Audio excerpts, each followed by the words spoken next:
ரிதி வணக்கம். காலை தற்போது என 2 முறை தங்க விலையில் மாற்றம். அந்த மாற்றம் குறைவாகவே இருந்திருக்கிறது. அதாவது விலை குறைவு என்ற மாற்றம் தான் 2 முறையும் ஏற்பட்டிருக்கிறது.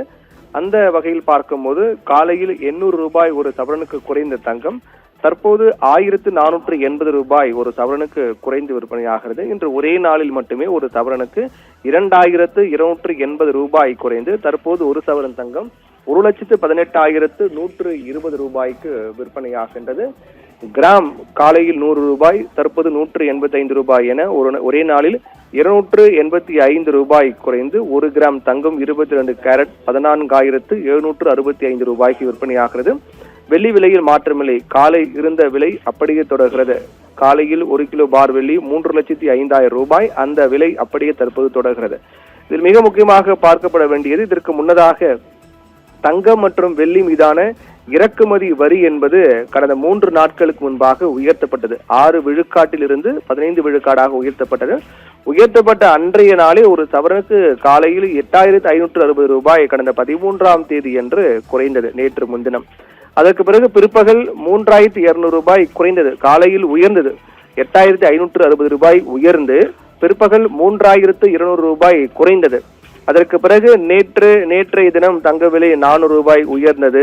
அதற்கு பிறகு தற்போது காலை 800, தற்போது 1,480 என குறைந்திருக்கிறது. ஒரே நாள் 2,280 என ஒவ்வொரு நாளும் இந்த விலை ஏற்ற இறக்கம் என்பது கணிக்க முடியாத ஒன்றாக தான் இருக்கின்றது. ஏனென்றால் வழக்கமாக தங்கம் மற்றும் வெள்ளி இறக்குமதி வரி உயர்த்தப்படும் போது அதனுடைய தாக்கம் விலையில் ஏற்பட்டு விலையிலும் தங்கம் வெள்ளி விலை என்பது அதிரடியாக உயரும்.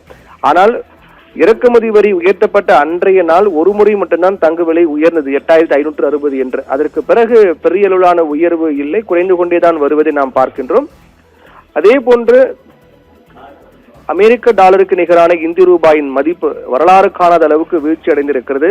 இதனால் இறக்குமதி செய்யக்கூடிய பொருட்களின் விலை என்பது அதிரடியாக உயர்வதற்கான வாய்ப்பு இருப்பதாக பார்க்கப்படுகிறது. தங்கமும் அதே போன்றுதான். நாம் தங்கமும் கூட இறக்குமதி செய்து வருகின்றோம். அந்த வகையில் பார்க்கும்போது இறக்குமதி செய்யும் போது டாலர் கொடுத்துதான் நாம் அந்த தங்கத்தை வாங்கக்கூடிய நிலை இருக்கின்றது. அப்படி என்றால் அமெரிக்க டாலருக்கு நிகரான இந்திய ரூபாயின் மதிப்பு வரலாறு காணாத அளவில் வீழ்ச்சி அடைந்திருக்கக்கூடிய காரணத்தால் இந்திய ரூபாய் அதிக அளவில் கொடுத்து வாங்க வேண்டிய நிலை ஏற்பட்டிருக்கிறது. அப்படி பார்த்தாலும் கூட தங்க விலை உயர்ந்திருக்க வேண்டும் ஒன்று.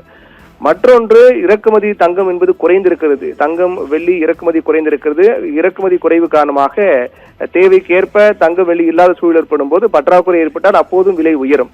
ஆனால் இது போன்று பல காரணங்கள் இருந்தும் கூட தங்க விலை உயராமல் குறைந்து கொண்டு வருவதைதான் பார்க்கின்றோம். ஆனால் இந்த விலை மாற்றம் என்பது விலை குறைவாக இருக்கக்கூடிய நிலையில் அது வருகின்ற நாட்களும் அப்படியே தொடரும் என்று எதிர்பார்க்க முடியாது. ஏனென்றால் அமெரிக்க டாலருக்கு நிகரான இந்திய ரூபாயின் மதிப்பு கடும் வீழ்ச்சி அடைந்திருக்கின்றது. இறக்குமதி என்பது குறைந்திருக்கிறது. அடுத்த ஓராண்டுக்கு தங்கம் வாங்குவதை தவிர்க்க வேண்டும் என்று பிரதமர் மோடி தெரிவித்திருக்கிறார். பெட்ரோல் டீசல் விலை உயர்ந்திருக்கிறது. பொருளாதார நெருக்கடி என்பது காணப்பட்டு வருகின்ற சூழ்நிலையில் இந்த விலை குறைவு என்பது இனி வரும் நாட்களில் தொடர்வதற்கான வாய்ப்பு குறைவுதான், விலை உயர்வதற்கான வாய்ப்பு தான் இருக்கின்றது. ஆனால் தற்போது தங்கம் விலை குறைந்திருப்பது என்பது நகை பிரியர்கள் மத்தியில் மகிழ்ச்சி ஏற்படுத்தியிருக்கின்றது. ரிதி.